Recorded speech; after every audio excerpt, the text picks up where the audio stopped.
টাকার মালিক, অন্যথায় বড় বাড়ি বানিয়েছেন, দরজায় অনেক শক্ত গেট লাগিয়েছেন, আজরাইল আসলে আপনাকে টাচ করতে পারবে না।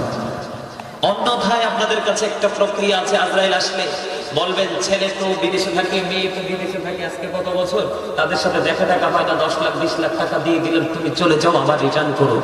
এরকম নি কোনো, এরকম কোন সুযোগ আছে?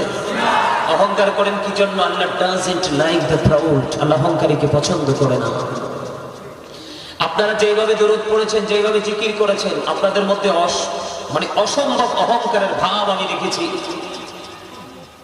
যদি বলেন যে না হুজুর আমরা অহংকার করিনি, তাইলে বলবো আপনারা যথেষ্ট কৃপণ। এই দুই জাতের এক জাতকে আল্লাহ দেখতেই পারেন। এই দুইটা হচ্ছে আল্লাহর সবচেয়ে অপছন্দের জাত, এদের প্রতি আল্লাহর কোনো রেসপেক্ট নাই। সম্মানিত উপস্থিতি, এখানে এসেছেন আমাকে মনে করতে হবে আপনাদের টিচার, আর আপনারা নিজেকে নিজে মনে করতে হবে স্টুডেন্ট। এটা একটা টিচিং প্রফেশন। যেই টিচিং প্রফেশনের দুনিয়ার জন্য মেসেজ আছে এবং আখিরাতের জন্য মেসেজ আছে, প্রেজেন্ট এন্ড ফিউচার, এই দুইটা জায়গার জন্য, দুইটা প্লেসের জন্য সমান মেসেজ দেওয়া হবে আজকে। কারণ আমার চাচা মুরব্বী মানুষ কোথায়, উনি অনেক কষ্ট করে গিয়ে আমাকে দাওয়াত দিয়ে আসছেন কুমিল্লাতে গিয়ে, আলহামদুলিল্লাহ বলে। উনি বলছেন যে বাবা আপনাকে আমি জাস্ট 9টায় মাইক দিয়ে দিব, আজকে কয় করে বলছেন। ওনার যেন অসম্মান না হয়, কারো কথা শুনতে না হয়। আমি কিন্তু সময়ের আগেই চলে আসছি।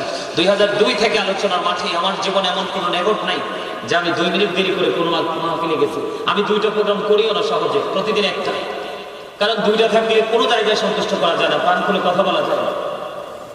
সম্মানিত উপস্থিতি, আপনাদেরকে এখানে বসলে অহংকার মুক্ত হয়ে বসতে হবে। পারবেন বসতে?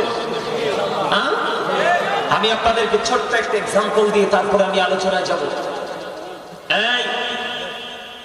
একদম কথা বলা যাবে না।